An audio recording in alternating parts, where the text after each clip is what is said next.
Hi Rohit, thank you very much for joining me. And let me introduce you. You are the warrior of love. This is your logo. I will ask you what does it mean. And then also you are the CEO at Speaking Podcast, and also you are hosting the Learn Polish podcast. You are also the founder at Meditation Podcast, Awakening Podcast, and your website. I was visiting your website. You are also the YouTube channel with Roy Koglin with your name. So I also subscribe your channel, so I will recommend audience to subscribe your channel as well. And your mission is I'm visiting your international Toastmaster web, and your mission was just to help the business owners to start up their business, and public speaking and communication skills as well. And the other your big project is the Awakening, but I'm trying to click it, but I could not find anything. I will ask you what about this new world revolution, what's your mission is. And Kula Bula, I could not understand, but it's the purpose is web design, applications, animations, arts, and e-commerce, just to start everything. And also you mentioned that everything starts with a story, and your story is also mentioned here, but I will listen with your voice here also. And you are also providing the services for hosting services for clients, 3D graphics, 2D 3D animations, arts, something mobile application development, progressive web application, e-commerce skills, web design and programming. All these services are available in your website. So thank you again very much. I just introduced a little because you have more than this. So let's introduce. Please introduce by yourself so that people can learn more. So thanks very much for having me on the show. My name is Roy Collin. I'm originally from Cork in Ireland, which is it's the second biggest city, and I moved 13 years ago to Łódź in Poland, and that's the third city. Kublin, today our topic is meditation. I think so. You have a much experience about meditation, problem solving meditation, which I chose this topic based on your some experiences. So, what do you think about this? How the meditation can solve our problems? Well, first, I suppose I'll tell you how I got into meditation. I had lost everything. I was involved with a lot of different businesses, and when the crisis of the banking orchestrated crisis happened, like different companies had fell down, and I was personally liable in Poland because that's the way a company works. And it wasn't a good time. I was like not feeling in a great place, and I just came across meditation, and it was a 6-phase meditation that I came across, and I just started listening to it, and I found it was really helping me. Every day I was actually doing it, and one of the things is gratitude, where you're kind of thinking, what are you grateful for? Because if you lose everything, you start, if you're having conversation with people, you just start thinking of the negative. You start thinking about, oh, I had this and now I don't have this, and you start telling your story. And the problem is you keep hearing the story, and it's not good for your brain because you keep hearing negative. So when you start thinking about what am I grateful for, maybe it's just a roof over your head. Maybe you can put a bowl of rice in front of you. It doesn't have to be caviar, that you're just able to put food in your belly and just be with your family, holding a child's hand, holding your partner's hand, whatever it be. But if you start thinking about the things that you're grateful, you start attracting more things that you're grateful for. And the next one, and I think is probably the most powerful, is the act of forgiveness, basically, because a lot of us, whether it's in business or in relationships, we've been hurt. That's life. There's nothing that's straight curve. It's like a roller coaster. Life is a roller coaster, and you have two ways of looking at it. You can actually hold a grudge, be angry, but the memory of pain poisons us. And if we're thinking about it, and every time we see the person or we see a post by them or whatever, and it makes us angry, it's hurting us. It's not hurting them. So by actually forgiving the person, because I always look at, you don't know their journey. You don't know where they came from. You don't know did they have alcoholic parents? Did they have abusive parents? Were they abused? You haven't a clue of their journey. And maybe that's why they became who they did. Maybe deep inside, I think when you look at a baby is pure. A baby is pure love. You look at a baby and everyone just smiles when they look at a child. And I think we're all that. We've been conditioned from the outside. So if you can actually think of that and bring it back to the child, you can forgive anybody. And once you start forgiving a person, you benefit from it. And, that helps you move forward. So I realized how much meditation was giving me. And there was different ones I was listening to, and then they either became paid meditation or else they removed it from the platform. So I decided, okay, I know a lot of people around the world that do meditation. I'll reach out to them and ask them, can you send me meditation? So I created the podcast. I'm not actually doing the meditation. I'm just getting different people to send me the meditation. There's a few interviews which explain it, but mainly there's different types of meditation where someone is like, it can be 1 minute, it could be 30 minutes, because there's times where people think, oh, I need an hour, I need 2 hours to meditate. And the reality is you can be in a kind of meditative state. So, for example, if you're brushing your teeth, you can be just concentrating on the bristles against your teeth. When you're washing your hands, the water flowing against your hands, and as you rub the soap into it, instead of thinking, what's on Facebook? What am I doing next? What about work? What about home? Where your head is just doing constant chatter to you. So if you become present in everything you do, like even when you're having your breakfast or your dinner or whatever, if you're able to go out to the gap and you're just present where you are, you're enjoying the meal, you're there, that will definitely help you. And so like, you don't need hours to meditate. And by being in a meditative state, I believe time kind of slows down. It's, you just start being more focused, because the reality is, especially in business, like a lot of us, we want to succeed. Why do we want to succeed? Because we want to be, we want our parents to be proud of us, or we want to have the spouse that's proud of us, or to provide for our children. It's like everyone is trying to do the same thing. They want a better house, maybe better car. But the reality is, if it all comes down to love, everything is about, you think, by providing these things that you're showing love. And I think it couldn't be further from the truth, because if you start buying your child something, you'll actually disconnect. If you have lots of money and you start just giving the child lots of presents, you disconnect from the child. Whereas if you just say, I will go out and play football or play doll's house, whatever, if it's your daughter, just do different things, you will connect more. And it's not money that they want. They just want your love. So you can connect with everybody on that side. So the different people around the world, there's sound meditation that they would have sent me. There's breath work. So breath work is where you're breathing properly, and you can get visualizations through that. There's normally you can go to like a retreat and people will teach you how to do the breath work. But most people that go there, a lot of them, they start getting information of when they were children, what happened, and they can start realizing, oh, I was abused, or even not bad things like that, but just they can understand themselves better, or they can even understand where they want to go. So the breath work helps. And if you look at, say, a child breathing, the child breathes through the belly.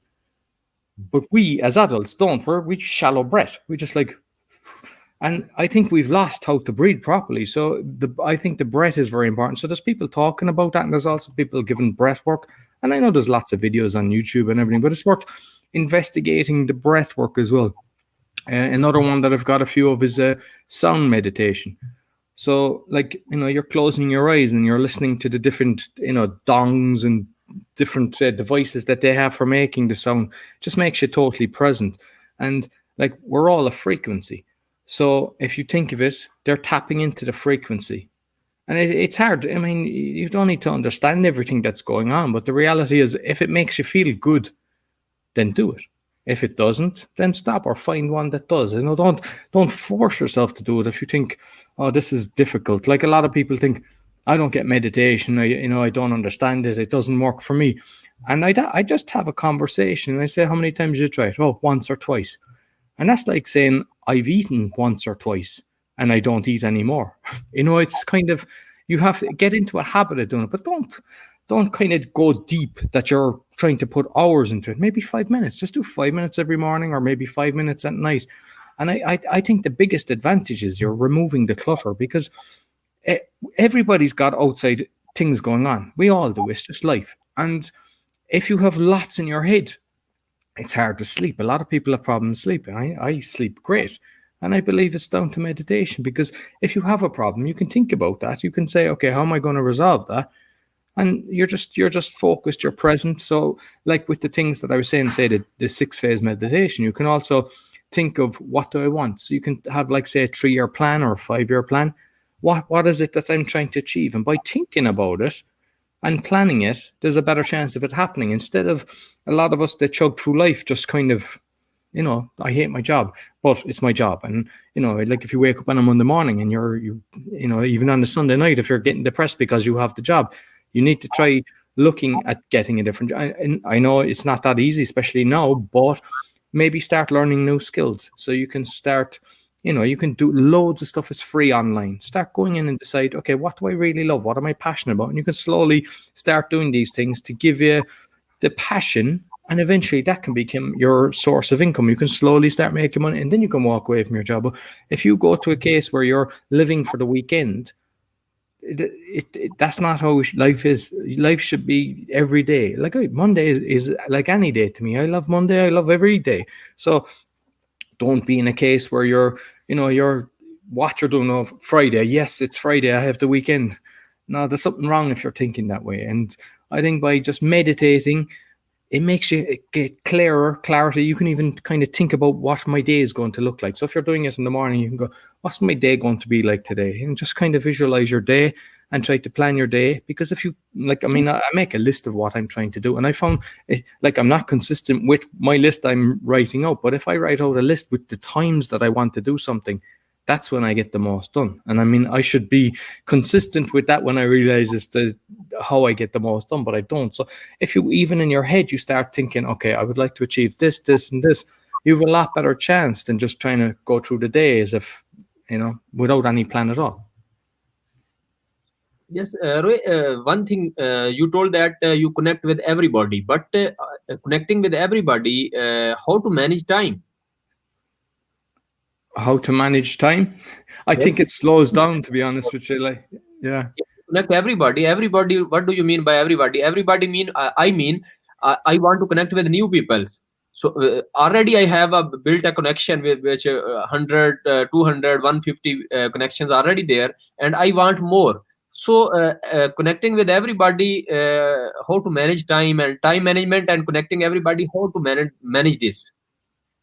Well, I think a lot of us are looking at numbers at the moment. So, we look at, say, the connection. And I'll even say this call. If we can touch one person and make somebody make a change for the positive, it's worth the conversation. And I look at that with everything. And we're living in a world now where, you see some people, they've got 1 million followers, they've got 1 million likes on everything they do. And we all want to aspire to that. But that's not possible with so many people out there. And I think it's a case of not looking at the numbers, not connecting. It's better to connect deeply with 5 people than having, I'll give you an example, like Twitter. I had something like 7,500 contacts on Twitter, and I was saying I'm getting no reaction. So I unfollowed everybody.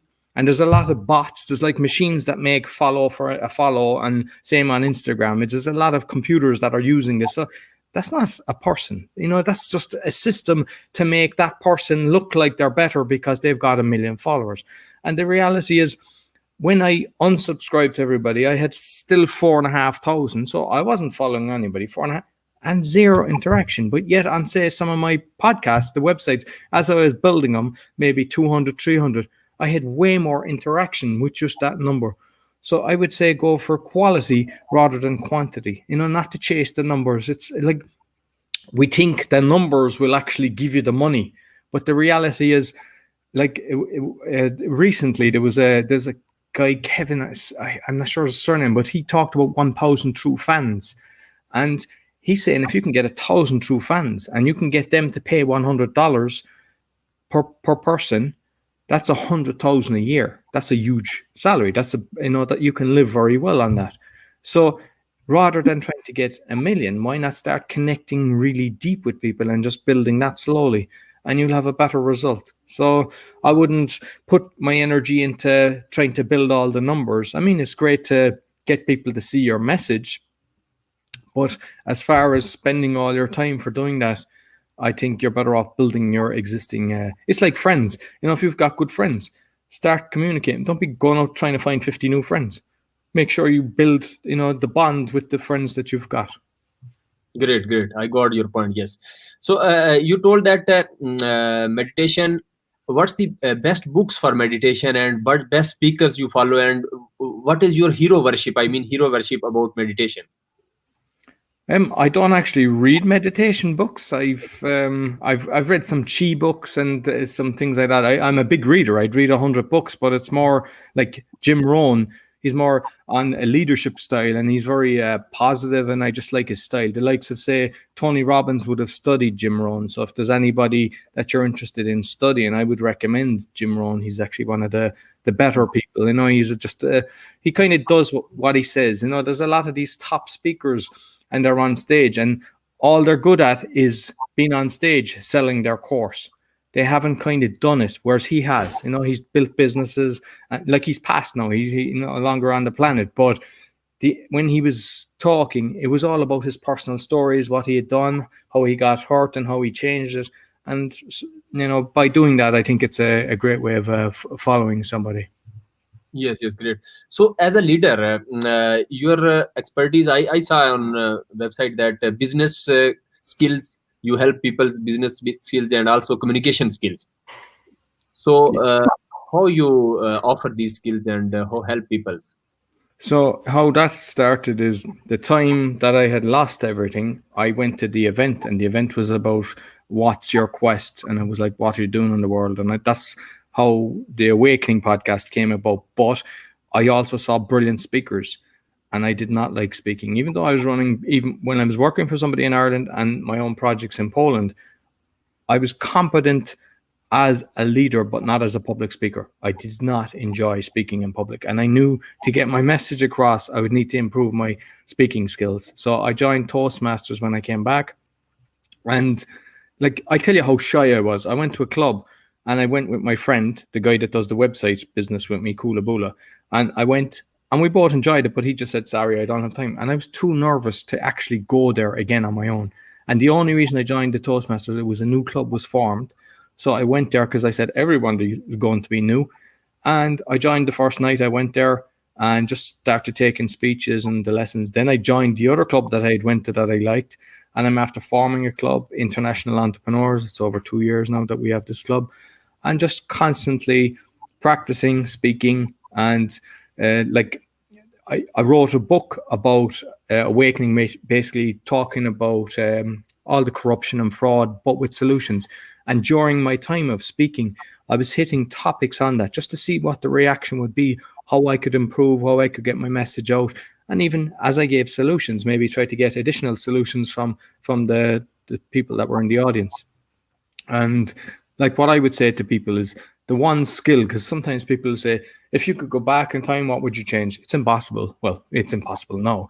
And the one thing I would say, and that I try to tell everybody, is public speaking. Because even if you want to if you've no aspiration to be an entrepreneur and you'd like to just work for a company, the better you are at public speaking, the more chance you have of being promoted, the more chance you've, first of all, of getting the job. Because one, you improve your listening skills, but your speaking skills as well. And if you can talk in front of an audience, you can be a team leader, project manager. So speaking has a huge advantage. And I would encourage anybody, there's Toastmasters.org. You can now, because of what's going on in the world, a lot of the meetings are online. They're happy to have guests come on. I know you don't have to necessarily join. You can go to a lot of different clubs. But I would recommend joining, because then when you join, you can actually do the speeches. You get the manual of how you're going to different paths, what topic you're going to do. You can choose humor, you can do leadership, you can do coaching. They have all different ones that you can do. There's loads of training involved. It's not that expensive. It's maybe something like $20 for the very first time you join, plus about $45, $50 per 6 months. So every 6 months it's going to cost you about $45, $50. And for that, then you're able to speak. You're able to enter competitions, international speech competition, humor speech, table topics. And the table topics is where you go up on stage, you try to talk for 1 to 2 minutes, but you don't know what I'm going to ask you. And I'll ask you something, and it just makes you kind of think on your feet. And if you look at when you go to an interview, you don't know what, you can prepare for an interview. You can think, okay, they might ask me this and this, but sometimes they throw a curveball and they'll ask you a question. So if you're competent in that and you're able to answer off the cuff fast, then it just makes it easier. So, and even if you're building a business for yourself, you can inspire people, you can get the right people on board. So I would highly encourage everybody to get involved with the public speaking. Oh, great. So, Roy, you just developed your skills at this stage you are skilled with the communication skill and also business skills and something like that. So how you develop these skills? What are the main characteristics or main points which everyone, if everyone want communication skills with the best leadership skills and also business skills, what is the sequence of learning? I would say just doing it. Doing it is like everybody, most people now have the phone. So start doing live video. I mean, you can do the recordings first, but when you do a live, just like we're doing live, it just, I think the fear leaves as well. You just get kind of used to it. And I mean, the first few might make you, nervous, but you just get to a stage where you're comfortable. So most people have a phone. So think of something that you can, don't be making it about you and bragging about what you're doing. It's like, what can you give to the audience? What can you give to the listeners? Because, you talked earlier about numbers. Your numbers will increase once they get value. If somebody's listening and they go, oh, I like what this guy's got to offer, they'll start sharing with their friends and they'll keep listening. And slowly but surely, the numbers will actually increase. So that's what I would say. Just, practice. If you join the Toastmasters, like what I did is I made sure I constantly spoke. If somebody pulled out of a speech, I'll do a speech. There was times where I had zero preparation and I would just say, okay, I'll do a speech. And you can just jot down, okay, I'll introduce it like this. The main points, I'll talk about this, and I'm going to finish with this. And you do 5 to 7 minutes. But the more you do that, the more you can feel comfortable doing it. I mean, at the start, I remember my very first speech in Toastmasters, I was extremely nervous. And because it was a new club, you had a lot of experienced Toastmasters that came together to form this club, and people like me, brand new. And one of the things that they do in Toastmasters, give like feedback. So all the Toastmasters, the experienced people, were giving me beautiful feedback, just like, oh, I like this, I like, with a bit of kind of, yeah, maybe you want to slow down, and the people that were new didn't know they just were critical, extremely critical. And I mean, I was tough just from being business, so it didn't affect me. It could have hurt somebody, but I used that situation, and during that speech, I stopped for about 2 minutes. I just kind of froze, and then I continued. So it was, as far as a kind of your first speech for a club, it wasn't great, but they don't expect you to be great. But I mean, to actually freeze, that's how nervous I was. But I used that information then for a competition. I got into the final of 5 countries just using that situation. So, just enter every competition you can, just practice. Because sometimes, like I have seen people where they've been in Toastmasters and they thought, okay, I've got to this level, I'll leave. And they take a year out and they come back in and they assume that they're back at that level. And it's not like that. It's like anything in life. You have to keep sharpening the saw. You have to keep training, and then you can become better and better. So it depends what your end game is. If you want to be on stage in front of thousands of people, constantly speak, go to different clubs, visit different clubs. You don't have to join them all, but I mean, if you've got time, you could say, okay, I'll join one club, and for 2 nights of the week, I'll be a guest. And as you remember, they'll allow you to speak as well. Usually, if you're not a member, you won't be allowed to speak. It's normally, you're just there as a guest. But once you're a member, the people are happy to have, Toastmaster members from other clubs. And if you do it 3 times a week, I was doing that at one stage. There was times, even 5 times, that I would go to meetings. And I think just by pushing myself through that, I could have easily done it slower, easily just step back. But I really wanted to get past that fear of speaking. It has helped me. So, Roy, if I join the club, for example, what kind of peoples I will meet in that club? I mean, what will be? Are they businessmen? Or only they are sharpened with communication skill? What kind of peoples in that club? And there are how many clubs? I mean, only one club. You told that $20, $50, $60. These are categories in club. Please. No. Regarding the fee, it's like when you're a brand new member, there's like a $20 initial fee plus the 6 months of about 45, 50, depends on the club. There's something like 16,000 plus clubs around the world. So, maybe Pakistan, there's a few, like I'm not aware of the different ones, but I know that there's in Poland, there's something like 70 or 80, and there's constantly ones opening up. And what I would suggest is, when you're asking me what type of people, it's like in the world, you've all different types. So that's why I would encourage people to maybe visit 3, if they can visit 5, and just find your kind of people that you'll connect with, because it depends. Not all of them are entrepreneurs. Some people just just ordinary. Some people are housewives, some people teachers, every profession. And one of the clubs I have is kind of, even though it's entrepreneurial one, we still have some people working in corporations. We don't block anybody from coming in. So just search around and you will find one that you go, oh, I like the vibration in this. I like the people that are here, because there is times where you get a bad crowd that won't resonate with you. So I would advise search around. Okay, good. Okay, that's good. One thing during meditation you told about frequency, just listening sound. For example, I want to listen sound, but what is the practical way? Can you tell me just how can I listen this frequency match or something like that? Well, more the frequency is we're made up of frequencies. Everything is a vibration. So if you tap into that, like I think you're tapping into your own frequency. If it's like kind of looking within, just relaxing. Don't beat yourself up. Like some people say, oh, should I sit this way? Should I put my fingers this way? I've never done that. I never found it comfortable. I always lie down. And some people say, oh, I could fall asleep. If you fall asleep, if you fell asleep, it's good. Just when you wake up, you might want to do more. Don't ever beat yourself up, because you're losing. It's defeating the purpose. The purpose is just to be happy and just feel in control. And just like if you like to sit up and put your fingers in a certain way because some guru said that, great. If that works for you, great. Just keep trying. Try different ones. Try the sound meditation. Try the breath work. Try normal. And by doing that, you will find something that you like and you will get benefit from it. And it's not hurting anybody. So it's worth trying. Okay, good, great. So I prepared some questions. I mean, how do you meditate? I mean, your daily practice, daily habits. I mean, if you wake up in the morning, 5 o'clock, what's your day? Just I want to take examples from you, and just as a role model, maybe I will copy some habits from you. So the first thing is I don't set an alarm clock. The only time I set an alarm clock is if I have an early meeting, just in case I don't wake up. So I like to wake up naturally. So I have tried getting up very early, 5 o'clock. Sometimes I'll wake up naturally at 6, and I just it's like my natural alarm clock that gets me up. So if I need to sleep longer, my body is telling me to stay asleep.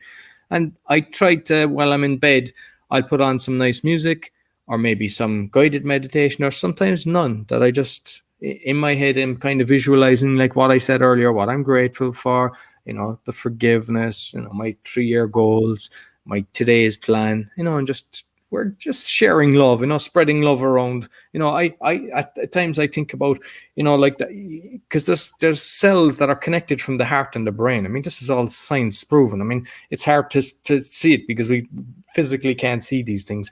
So I kind of think about my heart, that I'm thinking of the cells in my heart, and then I'm expanding it in my body, and I'm just kind of sending it out there, where you're giving love inside yourself and then outwards. And that works for me. You can find a lot of different types of guided. I think I've over 30 different meditations. I've plans for a lot more, and just try different ones. There'll be some you go, I don't get this, I don't like this, but there'll be others you'll be like, oh, I feel good after this. And like I said earlier, don't just try it once, just try for a month, just try, but don't force it. Don't be doing it if it's hurting you, or you just don't feel good. Just maybe slowly, or, be present as well. Every time you're doing something, try to be there. When you're there, you get things done a lot faster. If you're working on something, if you're present on what you're working, you put away all your distractions. Like I turn off all my notifications, because we're living in an age when it bings, we pick it up.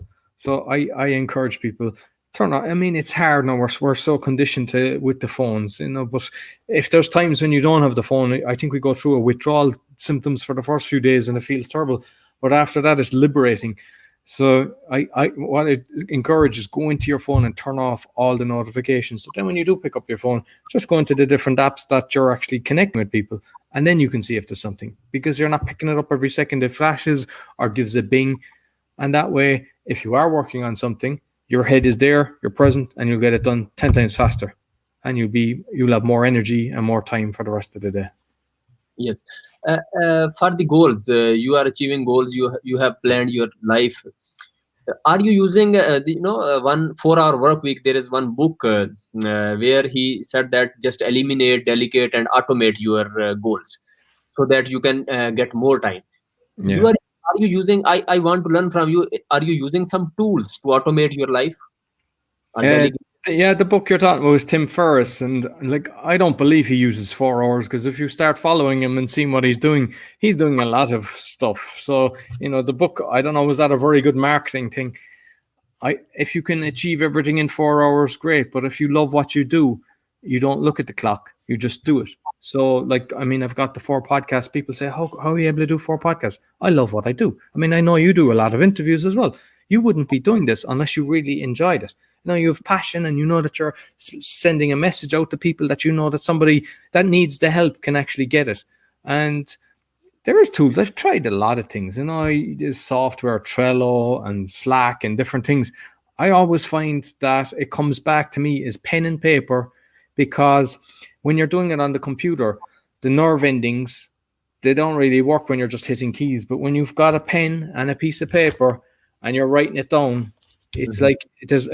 It works. Yeah, beautiful. Like you notice it yourself. Like it works, and I always come back to it, and I see when am I the most productive? When I make a list and when I cross it out. And like another thing that I could maybe tell people is sometimes we get overwhelmed with our to-do list, because we go, I have to do this, I have to do that, and it gets so big that no matter if you had 50 hours in a day, you still wouldn't get it done. So then you can have a done list. So you know what you must do, and have a blank piece of paper, and every single thing that you do, write it down. So then you get motivated. You're going, oh, it wasn't that bad a day. Whereas if you look at a sheet of 30 items and you've done 10, you mightn't feel so good. You might think, oh, I didn't have a great day. But if you write down the things you've done, you go, well, they were very good items. They were important. They were kind of things I should have been doing and prioritizing. And it's just the structure of how you do it. So regarding software and stuff, there's so many things out there. There's so many gurus. I think look within. You will find what works for you. Like this thing of copying I've tried everything. I've done lots of courses. And look, I always find my own way works. It's like if you have passion, if you love what you're doing, use your hand and write it down. You will get done what you need to do. Yes.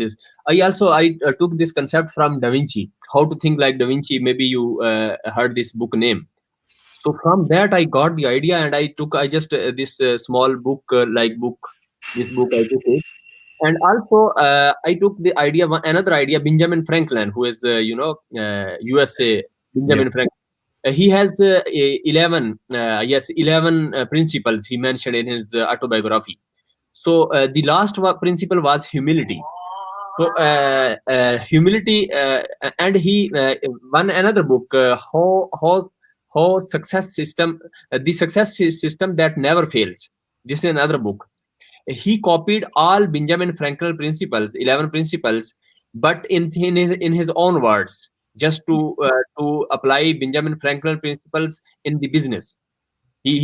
So he told that if you want to apply the principles, just 1, 2, 3 weeks, 4 weeks, just take one principle and note down with your pocket and something like. So I just want to tell you that I wrote Benjamin Franklin principle number last one, 11, humility.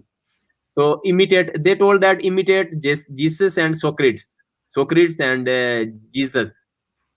So, but I also wrote that imitate Muhammad, because being a Muslim, so Muhammad is the role model for us also.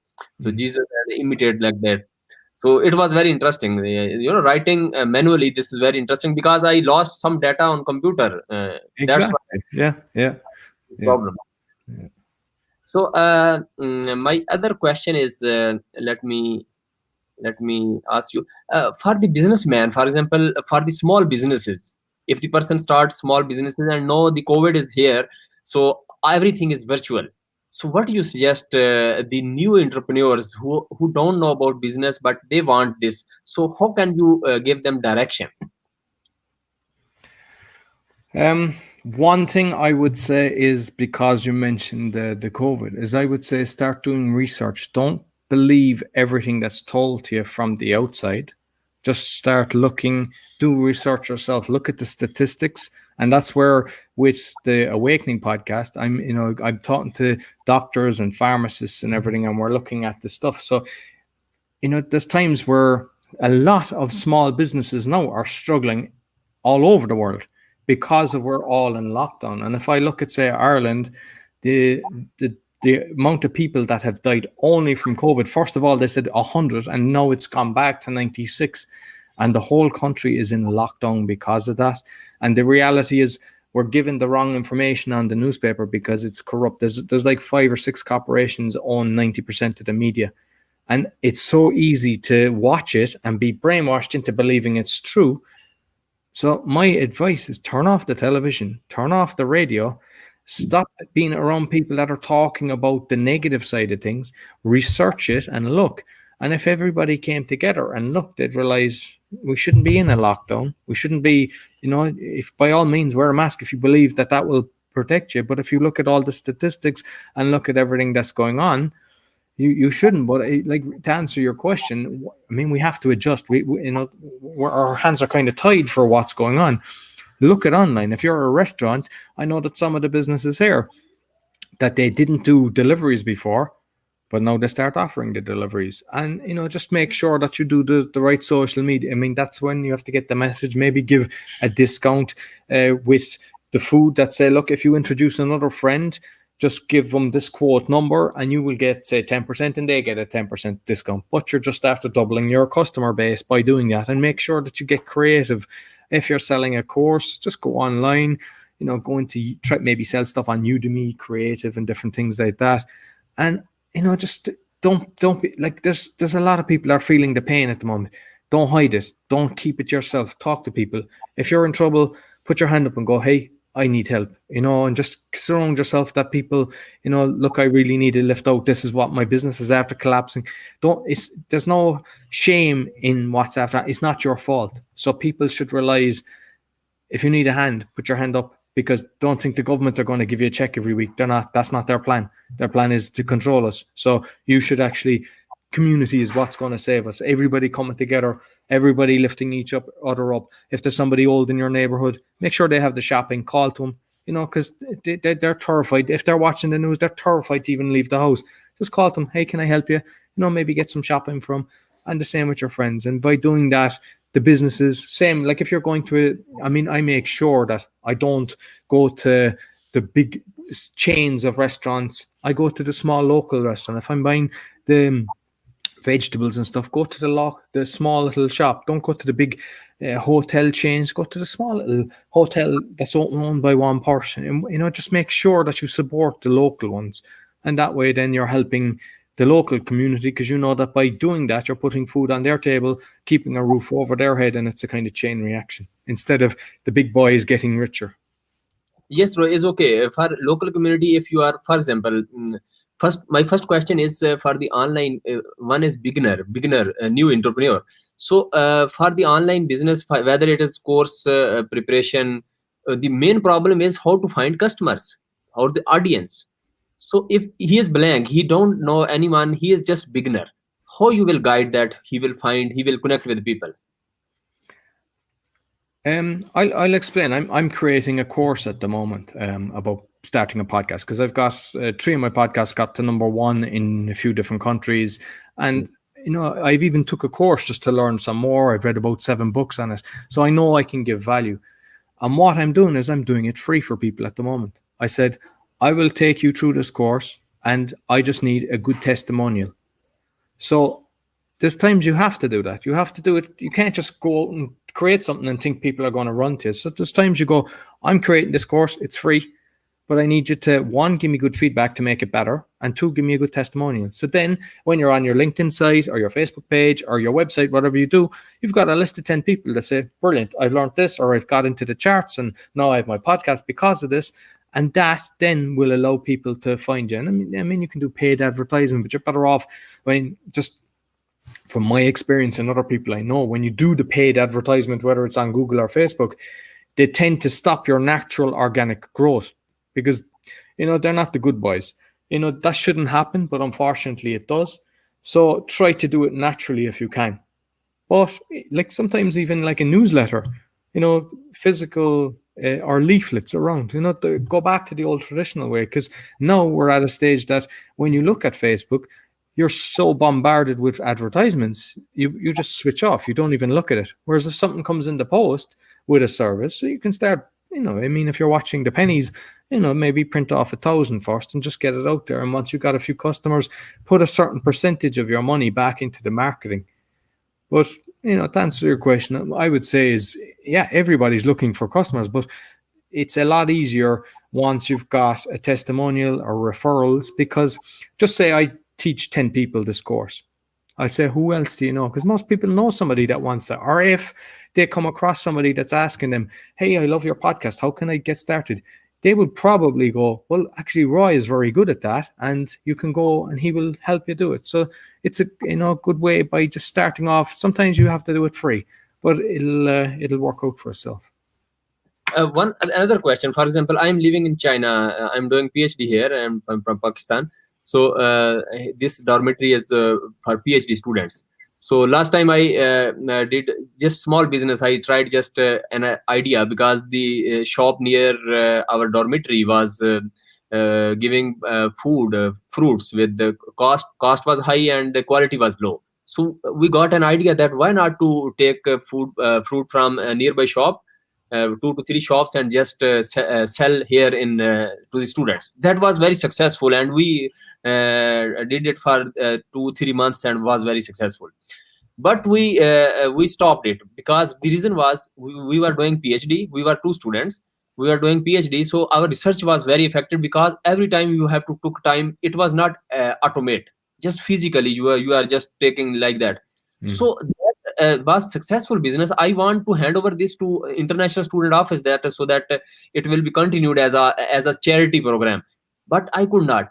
So how you can help that I stopped this, but I should not stop? What are the techniques that that business could be continued, but I could not? Can you suggest? Yeah, I mean, it's a great idea, because you saw, a market. You saw that there was something, there weren't good products that you like. What you could do is keep doing it, but get somebody else to do it. So even if you earned only 30% or 50%, but you had somebody else doing the bit that you didn't like. I mean, the most time-consuming part of that is collecting the produce and delivering the produce. So why not hire somebody to do that for you? And then you still have a business growing, and you're able to study for your PhD, rather than just walking away saying it's affecting my studies. Yes. But here in China, hiring a person was difficult, because Chinese are here, so maybe they are not available. You are right. Actually, you are right, because the business volume was very low. If we will hire that person, maybe the all profit will gone to that person. So the situation was that. So we have to close that. Another question is, we will find people's okay, but here, for example, in my dormitory, peoples have different needs depending on the situation. So I want to explore that needs. What people's need in my dormitory? Here are all PhD students from international different countries. So I want to explore their needs. What's their needs? So I need to prepare the survey questionnaire. So how can you help that? You have to prepare these general kind of questions, so that you can find the exact needs of the peoples, and then you can focus one business. I think the first way is to look at it like, if you were them and you got it, what would you need? What type of questions would you like to be asked that would help what you're trying to achieve? And, do it slowly, like that you're, have a few tests that you're making it better. Explain, preferably with the people that you're close with. Say, look, this is what I'm trying to do. Can you help me? And you can even, go back, send it to people that aren't in your market and say, look, I'm trying to create this. Can you give me some input? So the more you prepare, the better the questions that you can do, which in turn will give better answers, which will allow you to, try to create something for them. Oh, great. So that's and you told that for meditation only 5 minutes is enough. Is okay. How to balance? There is a spiritual life, emotional, physical, and also intellectual, including financial education. Should we balance all these aspects? If we want to balance, how to balance these all things? I think it's one is try to see what's most important for you.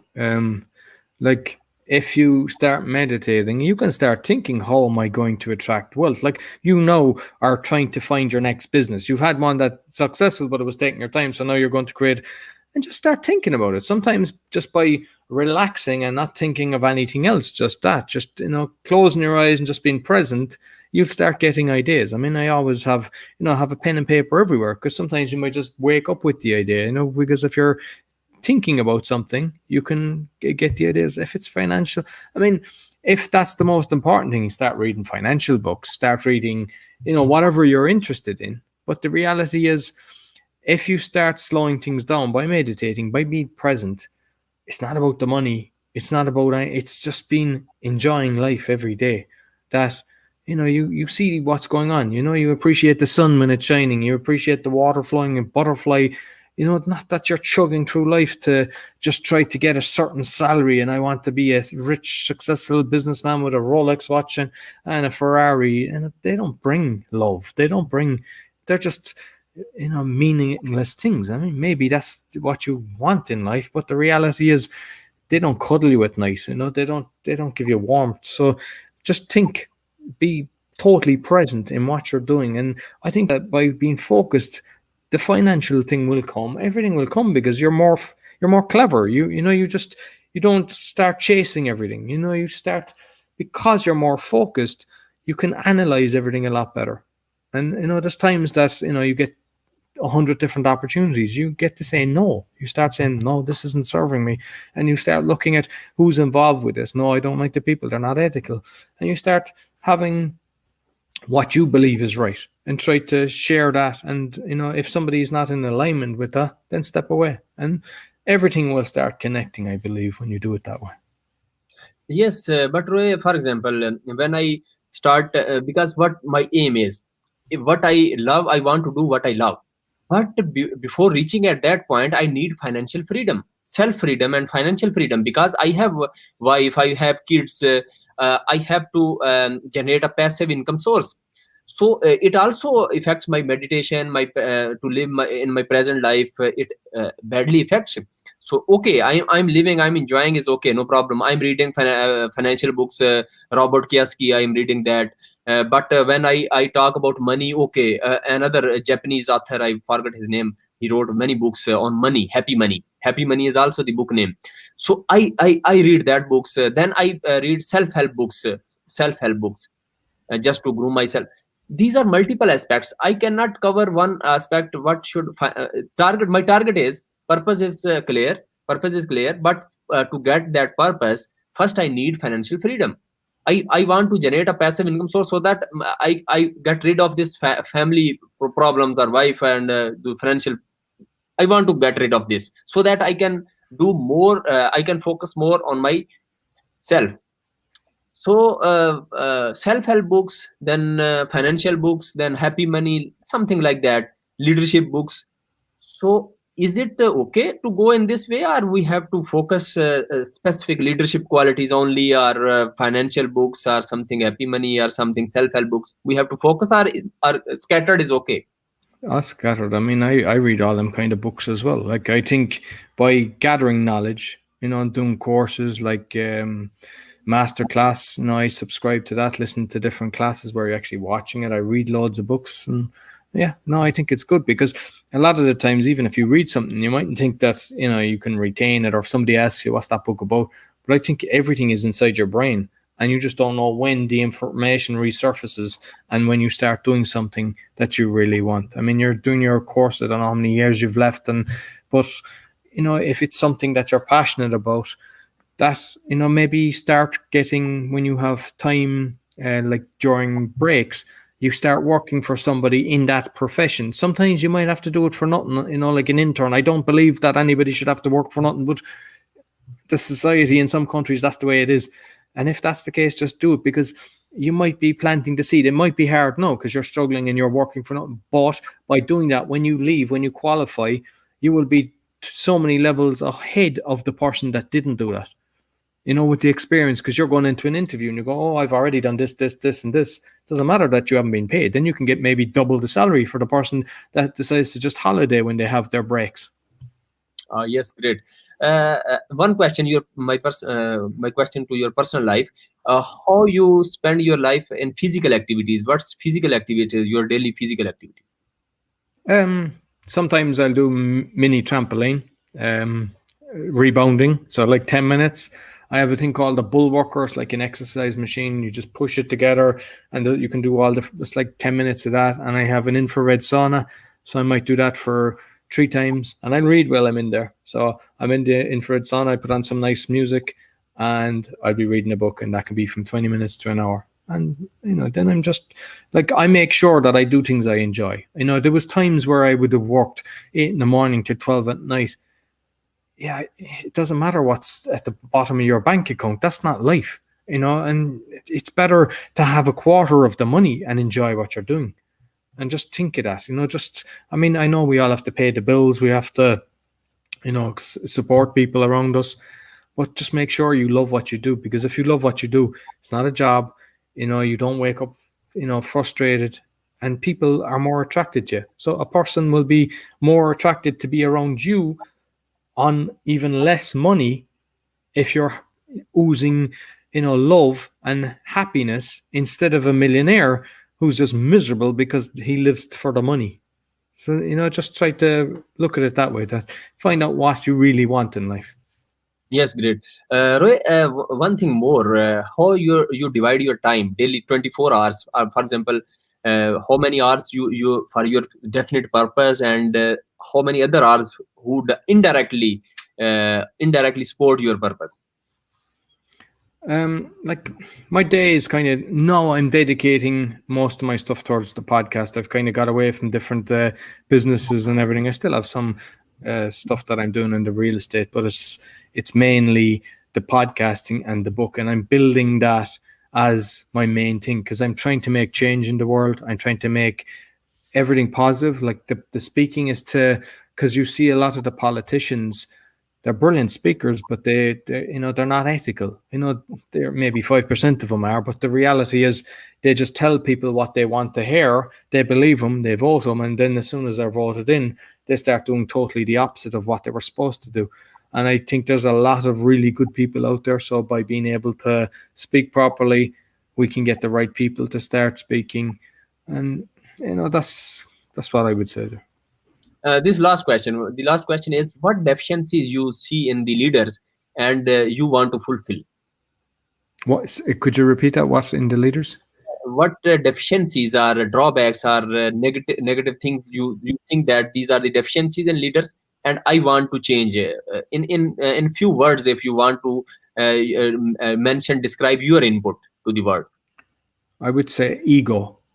People like money or they like power. And if you run a business based on the betterment of mankind, you can still have both.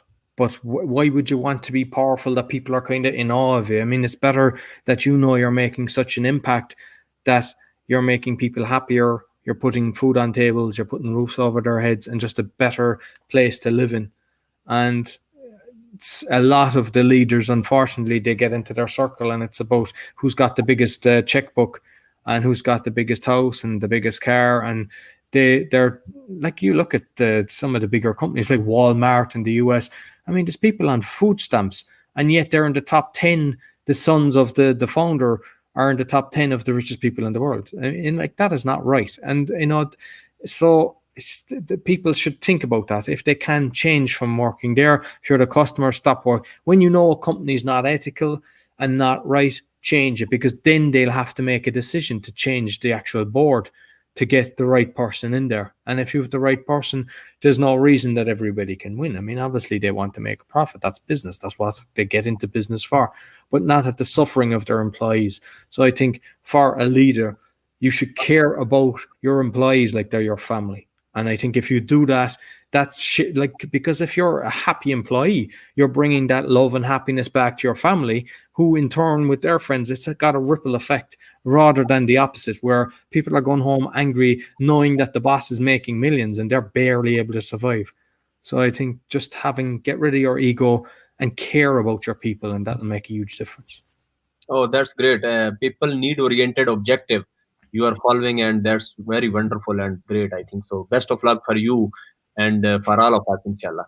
Thank you. Very, very productive session. I really enjoyed your session because it's I think I learned a lot of things from you. So you are also senior, my senior. Okay, thank you very much again. Thank you very much, and see you inshallah again. If we'll have a chance, inshallah, I will see you again. Okay, thank you again. And thank you very much for having me on. Take care. Bye.